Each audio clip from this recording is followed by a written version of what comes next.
بسم اللہ الرحمن الرحیم۔ عمومی طور پہ ایک مسئلہ ڈسکس کیا جاتا ہے کہ عید الاضحیٰ کے دن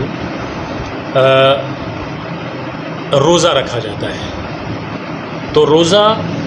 4 دنوں میں ممنوع ہے، جو عید الفطر کا دن ہے اور عید الاضحیٰ کے 3 دنوں میں،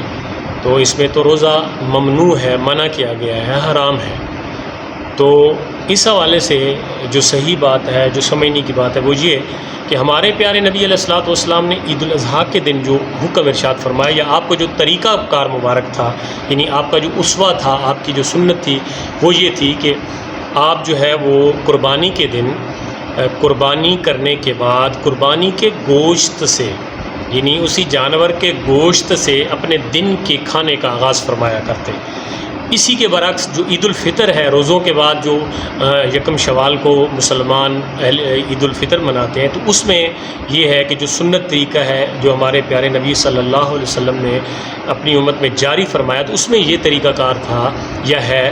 سنت کا کہ آپ عیدگاہ جاتے ہیں یا نماز عید پڑھنے جاتے ہیں تو اس سے پہلے کوئی میٹھی چیز کھا لیں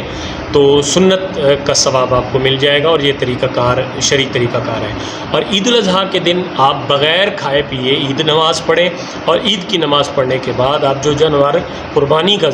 ذبح کرتے ہیں، تو اس قربانی کے جانور کو ذبح کر کے جو اس سے گوشت آپ پکاتے ہیں، اپنے کھانے کا آغاز اس گوشت سے کریں گے تو اس میں بھی آپ کو سنت کا ثواب ملے گا۔ اس کو کچھ لوگ ہمارے معاشرے میں روزے کے نام سے تعبیر کرتے ہیں، جبکہ اس کو روزہ نہیں کہنا چاہیے۔